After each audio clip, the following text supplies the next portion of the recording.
남편 때문에 힘들어 죽겠습니다. 어떻게 벗어나죠?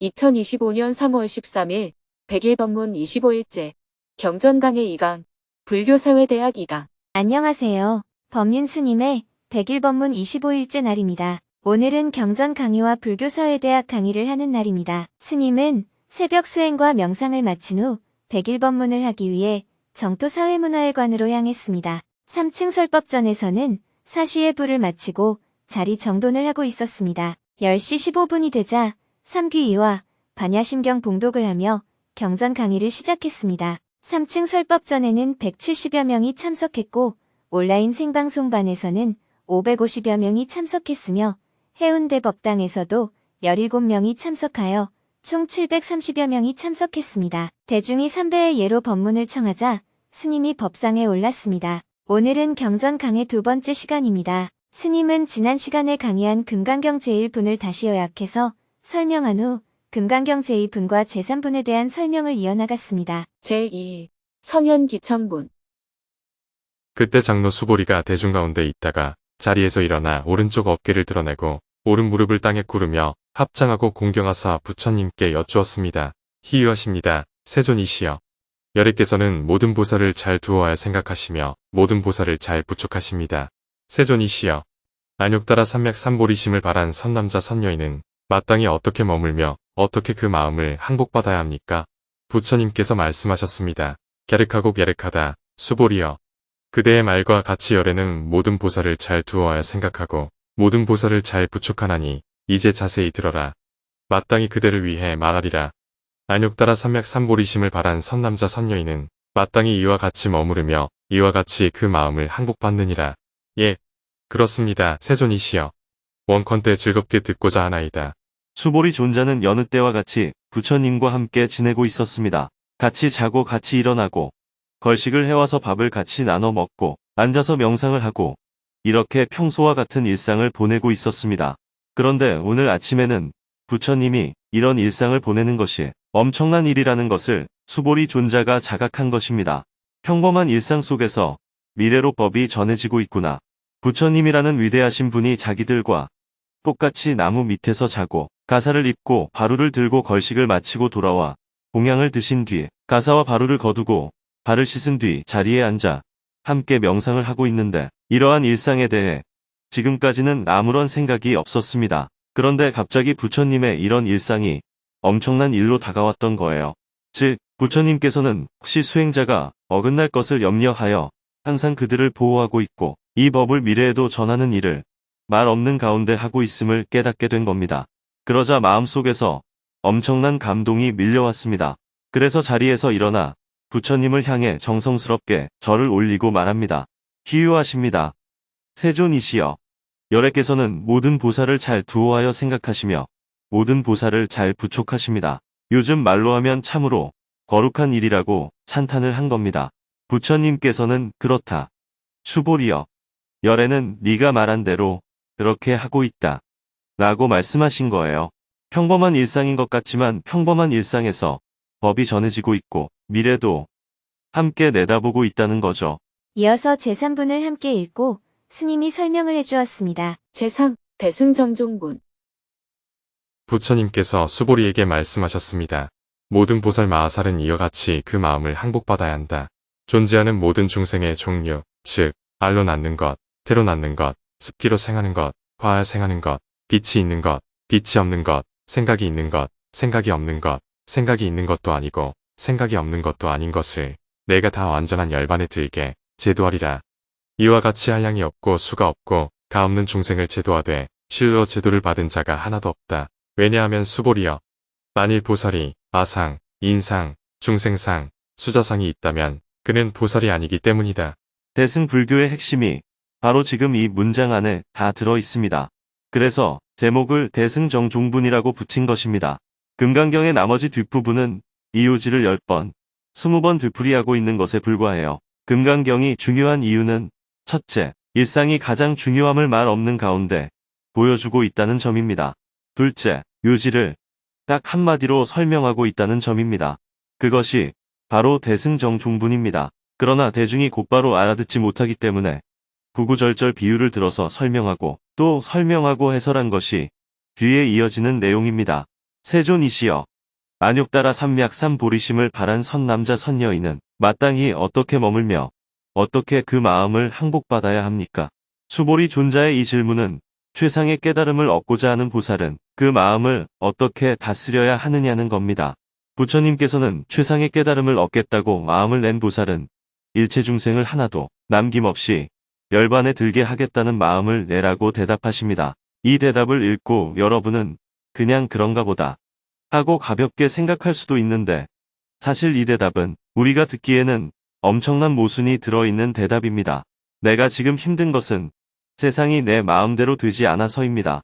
그러면 내가 지금 다른 사람에게서 도움을 받아야 한단 말이에요. 그런데 나 하나도 감당을 못해서 힘든데 세상의 모든 중생을 다 구제하라고 하니 이것이 어찌 모순이 아니겠습니까? 여러분이 지금 힘든 것은 다 자기 삶도 제대로 못 살아서 힘든 것입니다. 그래서 이것을 어떻게 해결하면 좋을까요? 하고 부처님께 질문했더니 부처님께서 괴로움에서 벗어나려면 힘들어하는 모든 사람을 구제하겠다는 마음을 내라고 하신 거예요. 질문 한번 해놓고 완전히 덤터기를 쓴 것과 같습니다. 그래서 얼핏 보면 왜 부처님이 그렇게 대답하셨는지 이해하기가 어렵습니다. 일반적인 관점과 완전히 반대가 되기 때문입니다. 부처님께서는 수보리에게 세 가지를 말씀하셨습니다. 첫째, 모든 중생을 다 구제하겠다는 마음을 내라. 둘째, 모든 중생을 다 구제했다고 하더라도 사실은 한 중생도 구제받은 바가 없다. 셋째, 만일 보살이 아상, 인상, 중생상, 수자상이 있다면 그는 보살이 아니다. 왜 부처님이 이렇게 대답을 했는지 이해가 됩니까? 이해가 된다면 내일부터 강의를 들으러 오지 않아도 됩니다. 이해가 되지 않으면 계속해서 경전 강의를 들으러 나와야 합니다. 이 대답이 이해가 되면 여러분의 공부는 끝난 거예요. 그래서 이 내용을 대승정종분이라고 하는 겁니다. 여기에 대승 불교의 모든 핵심 사상이 들어있기 때문입니다. 지장보살이 지옥에 가서 중생을 구제한다든지 법장 비구가 원을 세워서 극락세계를 만들어 아미타불이 되었다든지 관세음 보살이 내 이름을 부르면 누구라도 다 보살펴서 구제하리라 하고 원을 세웠다든지 이런 모든 내용의 근거가 되는 원리가 대승정종분의 내용 속에 담겨 있습니다. 그렇기 때문에 지금 진도를 더 나가서 다른 내용을 빨리 배우는 것이 중요한 것이 아닙니다. 이 원리를 이해하는 것에서 그칠 것이 아니라 직접 체험하는 것이 매우 중요합니다. 남편 때문에 힘들어 죽겠습니다. 어떻게 벗어나죠? 예를 들어 누군가가 남편 때문에 힘들어 죽겠습니다. 어떻게 하면 남편과 같이 살면서 마음이 편할 수 있습니까? 하고 질문했다고 합시다.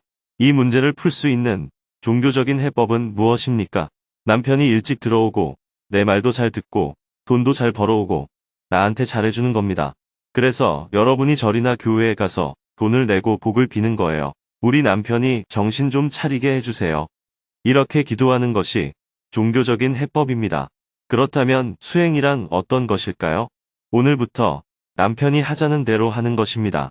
남편이 하자는 대로 하면 남편 입장에서는 아내가 자기 말을 듣지 않아서 힘들었는데 그 문제가 해결되겠죠. 이것이 바로 남편을 구제한 것입니다. 일체 중생을 다 제도하겠다고 마음을 내라는 말은 남편을 구제하겠다는 마음을 낸다는 것으로 남편이 하자는 대로 해주라는 의미입니다. 내가 이렇게 마음을 내면 남편은 아내를 잘 만나서 인생이 활짝 편개됩니다. 아이들이 하자는 대로 해주면 아이들도 불만이 없어지고 집안이 평온해집니다. 그러면 내가 남편을 구하고 자식을 구하고 집안 전체를 구하는 게 되는 거예요. 그러나 실제로 집안이 평안해졌다고 하더라도 나로 인해 덕을 본 사람은 한 사람도 없다는 것이 대승정종분의 요지입니다. 왜냐하면 아상, 인상, 중생상, 수자상이 있으면 수행자가 아니기 때문입니다. 그러니 오늘 집에 가서 다음 시간까지 연습을 해보겠습니다. 현재 나를 가장 힘들게 하는 사람을 두고 한번 연습해보는 거예요.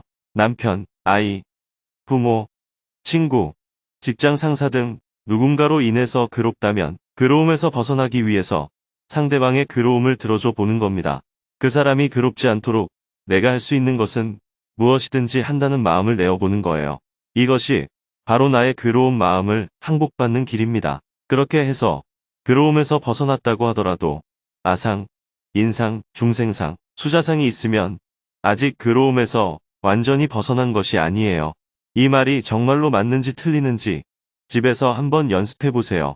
해석이 중요한 것이 아니라 직접 경험해 보는 것이 중요합니다. 다음 시간에는 금강경 제3분에 대해 더 자세하게 설명하기로 하고 강의를 마쳤습니다. 참가자들은 조별로 모여 마음 나누기를 하고 스님은 지하 1층 식당에서 대중과 함께 점심 식사를 했습니다. 오후에는 사무실에서 업무를 보았습니다. 오후 5시에는 세종대로 코리아나 호텔에서 열린 윤여준 전 환경부 장관의 저서 대통령의 자격 개정증보판 출판 기념회에 잠시 참석해서 축사를 했습니다. 해가 저물고 저녁 7시 30분에는 정토사회문화회관 지하 대강당에서 불교사회대학 2강 강의를 시작했습니다. 불교사회대학은 불교의 관점에서 현대 사회의 다양한 문제를 분석하고 이를 실천 불교의 지혜로 풀어가는 과정을 배우는 강좌입니다. 오늘은 두 번째 시간으로 불교는 이 세상을 어떻게 바라보는지 불교의 연기법에 대해 배우는 시간입니다. 지하 대강당에는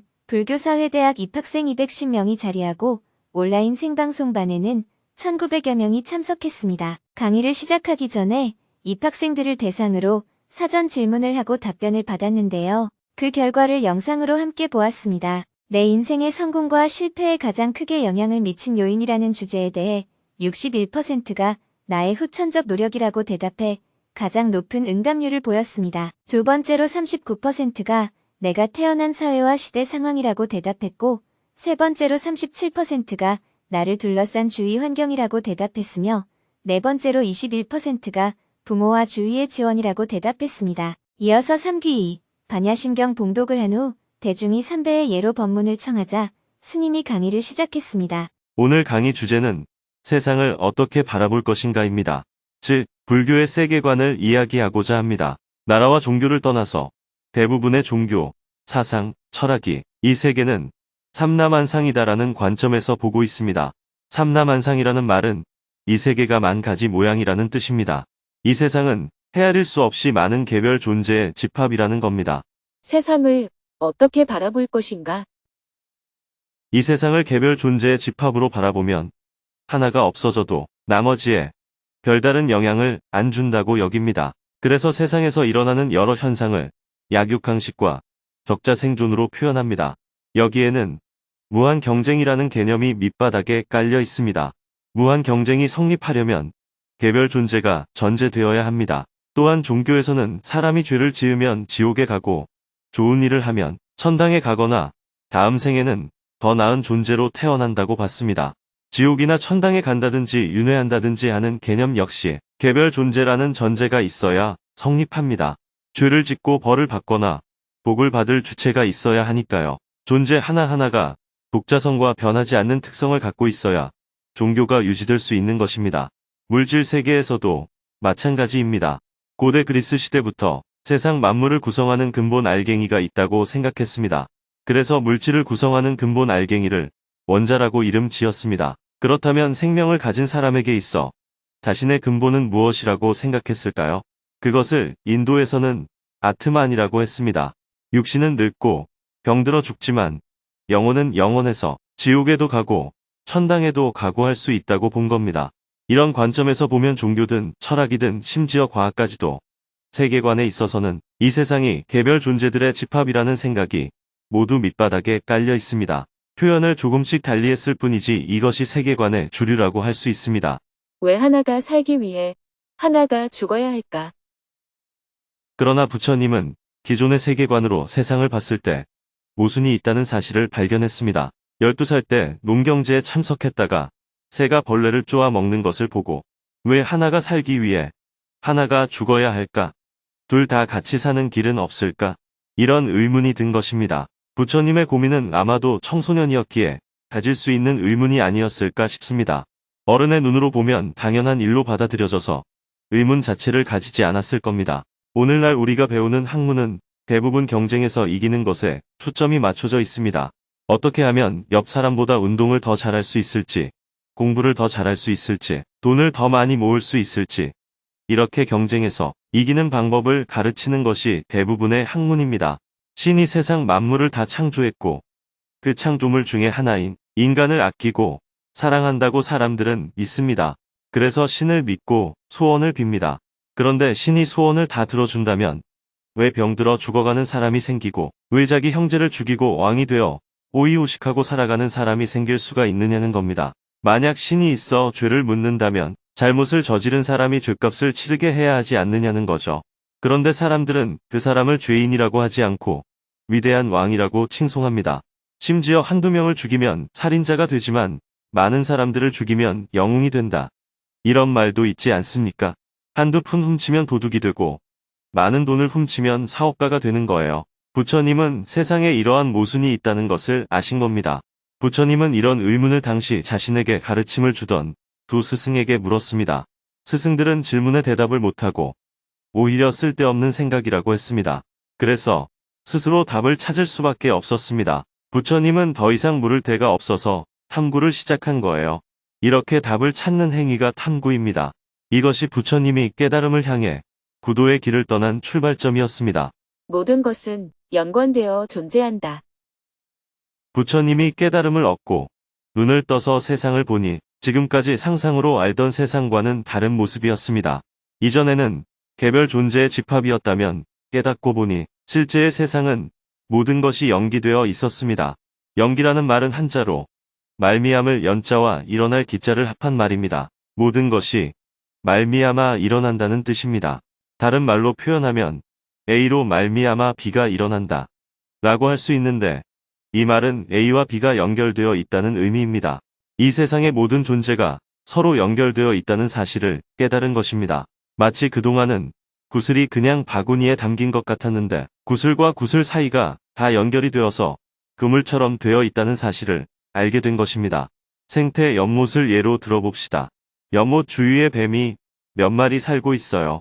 뱀은 개구리를 잡아먹고 개구리는 물속 벌레를 잡아먹고 벌레는 물속에 있는 플랑크톤을 먹고 살아요. 그런데 개구리가 생각해보니 이 연못에는 먹이가 무한히 많아서 아무리 먹어도 끝이 없는 것 같았습니다. 그래서 자신들이 더 이상 번성하지 못하는 게 모두 뱀 때문이라는 생각이 들었습니다. 뱀만 없으면 자신들이 번영을 누릴 수 있을 것이라고 생각했어요. 그래서 신한테 저 뱀을 좀 잡아달라고 빌었습니다. 그랬더니 신이 뱀을 싹 다 없애버렸습니다. 천적이 없어졌으니 개구리에게는 천국이 온 것처럼 마음껏 번식할 수가 있게 된 거예요. 이런 상태가 지속되자 그들의 시간 개념에서는 무한히 발전할 것 같았어요. 처음에 개구리가 100마리였을 때는 생태 연못에 사는 물벌레의 개체수가 개구리한테 먹히는 개체수보다 훨씬 많았습니다. 하지만 개구리의 수가 500마리, 1000마리에 점점 늘어나면서 새로 생겨나는 물벌레 수보다 개구리한테 먹히는 물벌레 수가 더 많아졌습니다.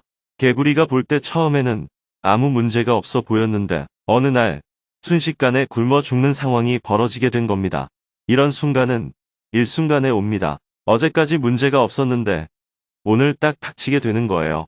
개구리가 사는 데는 과연 물벌레만 필요할까요?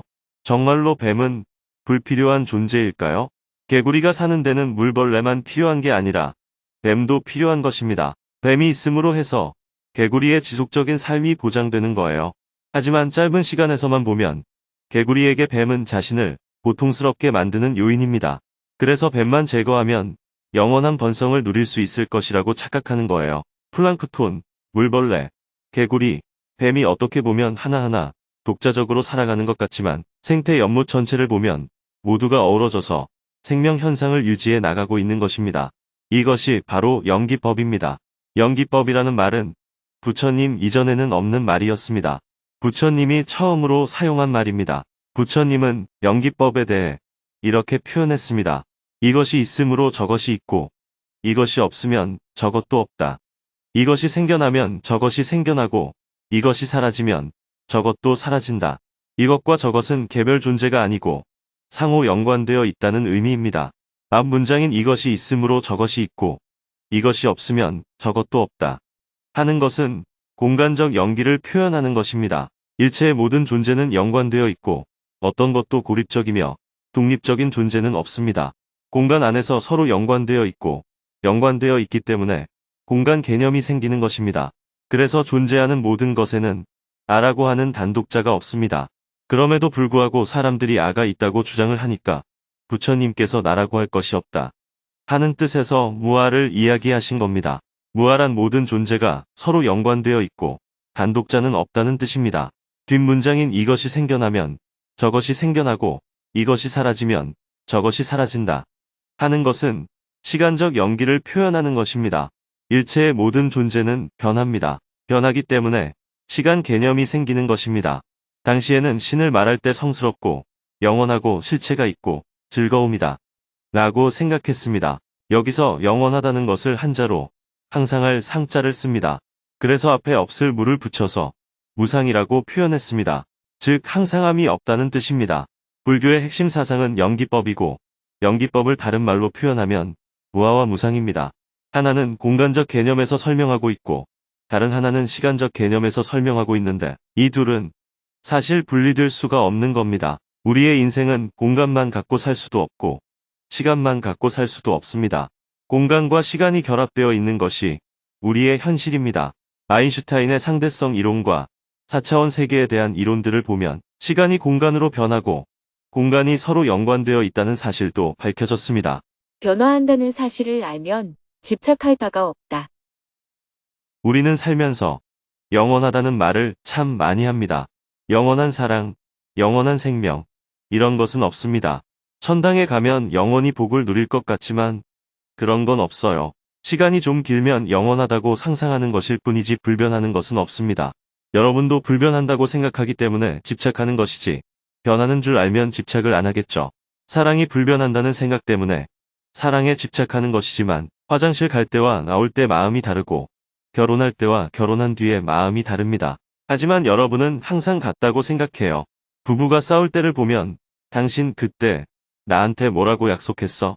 이런 소리를 많이 합니다. 이런 얘기는 해봐야 싸움밖에 안 돼요. 그때는 그때의 마음이고 지금은 지금의 마음입니다. 지금의 마음이 이러한데 어떡하겠냐. 이런 관점에 서야 합니다. 결합되어 있지 않은 단독자는 없다. 그러면 무아에 대해 과학이 발견해낸 사실을 가지고 한번 살펴볼까요? 먼저 물질 세계를 한번 봅시다. 원자는 더 이상 쪼갤 수 없는 최소 단위의 입자이고 변하지 않는다는 것이 볼턴의 원자설입니다. 이 말은 원자는 단독자로서 그 안에 어떠한 결합으로도 이루어지지 않는다는 얘기입니다. 이 전제에서 화학 변화의 모든 법칙이 성립합니다. 그래서 원자가 만물의 근원이라고 오랫동안 생각해왔습니다. 원자는 아주 작아서 지름이 10의 마이너스 8승미터예요. 이것을 센티미터로 바꾸면 100억 분의 1cm가 됩니다. 그만큼 작아서 이 작은 알갱이인 원자가 단독자라고 오래도록 생각해온 겁니다. 또 이런 단독자들이 세상에 여러 종류가 있다는 것을 발견했습니다. 그래서 연구해보니 이런 원자들이 92개가 있고 그것을 무게로 배열한 것이 처음 만든 주기율표입니다. 그런데 원자 안에 전자가 있다는 사실을 나중에 발견하게 되었습니다. 더 나아가 전자, 양성자, 중성자가 있다는 사실을 발견했습니다. 또한 핵력의 작용에 중요한 역할을 하는 중간자를 발견했는데 이것을 소립자라고 합니다. 그렇다면 소립자가 물질의 근원일까요? 그렇지 않습니다. 더 연구해보니 쿼크와 렙톤이라는 입자가 발견이 되었습니다. 그러니까 어떤 물질에도 단독자가 없다는 것입니다. 쿼크가 단독자가 아니냐고 하지만 쿼크는 단독으로 존재할 수가 없어요. 그래서 결합되지 않은 상태로 존재하는 단독자는 없다는 것이 지금까지 과학이 밝혀낸 사실이에요. 과학이 밝혀낸 것에 기초하면 우주의 생성 원리도 같습니다. 우주가 어떻게 형성됐는지를 살펴보면 물질의 근원과 우주의 생성은 그 원리가 동일합니다. 미시 세계와 거시 세계가 모두 연관이 되어 있는 것입니다. 태양이 있고 그 주위를 지구와 행성들이 돌고 있는데 그런 태양계가 모여서 은하계가 되고 은하계 같은 수많은 소우주가 모여서 대우주를 이룹니다. 생명 세계는 어떨까요? 생명 세계에서는 종자라는 말을 많이 썼습니다. 벼 종자, 감자 종자 등 하느님이 종자를 따로 만들었다고 생각했습니다. 그런데 과학을 통해 밝혀진 바로는 유전자가 있고 유전자를 조작하면 종도 바뀐다는 사실을 알게 되었어요. 그러니 종자는 단독자가 아닙니다. 정신세계는 어떨까요? 정신세계의 연관은 물질세계와는 비교가 안 될 정도로 중중첩첩으로 연관이 되어 있습니다. 부처님은 이렇게 정신세계를 연구해서 연기법을 발견하셨지만 연기법은 이렇게 우리의 정신세계뿐만 아니라 생명세계, 물질세계에도 모두 적용이 됩니다. 과학자들은 자연의 연관을 밝힌 것이고 부처님은 정신적 연관을 밝힌 것이라고 할 수 있습니다. 연기적 관점에서 본 기후위기. 연기적 관점에서 보면 오늘날 자연을 정복한다는 것은 엄청난 화근을 초래하는 일입니다. 예를 들어 발이 손에게 좀 씻어달라고 요청했어요. 그런데 손이 발은 한 번도 나를 씻어준 적이 없어 하며 그냥 잘라버리는 것과 같습니다. 손과 발은 모두 똑같이 나의 일부입니다. 만약 일본에서 후쿠시마 방사선에 오염된 물을 버리면 어떻게 될까요? 우리하고 아무 관계가 없을까요? 일본에서 북태평양 해류를 타고 캘리포니아 해류, 적도 해류로 돌아오면 우리나라 서해에도 들어오고 남해로도 들어옵니다. 오염된 물을 먹은 물고기를 우리가 먹게 됩니다. 음식이 입으로 들어오면 몸속 모든 장기로 가는 것처럼 자연도 마찬가지예요. 지구 안에서 돌고 도는 것이기 때문에 어디로 나갈 데가 따로 없습니다. 이렇게 모든 것이 연관되어 있다는 기초 위에서 세상을 어떻게 볼 것인지 접근해야 합니다. 그러면 지금까지와는 완전히 다른 해결책이 나오게 됩니다. 불교에서는 자비심을 말할 때 그 앞에 뭐가 붙습니까? 동체가 붙어서 동체 대비라고 표현합니다. 이 말은 나와 상대가 떨어져서 상대방을 불쌍히 여기는 것이 아니고 상대방을 내 몸의 일부로 느낀다는 뜻입니다. 이렇게 연기적 세계관을 바탕으로 해서 불교의 모든 수행 방법이 나오고 각종 사회 현상에 대한 해법이 나오게 됩니다. 연기적 세계관의 바탕을 두지 않으면 어떤 사회 현상도 논쟁거리가 될 뿐이에요. 존재의 참모습인 실상을 기초로 세상 문제를 바라봐야 한다는 것이 불교의 사회사상입니다.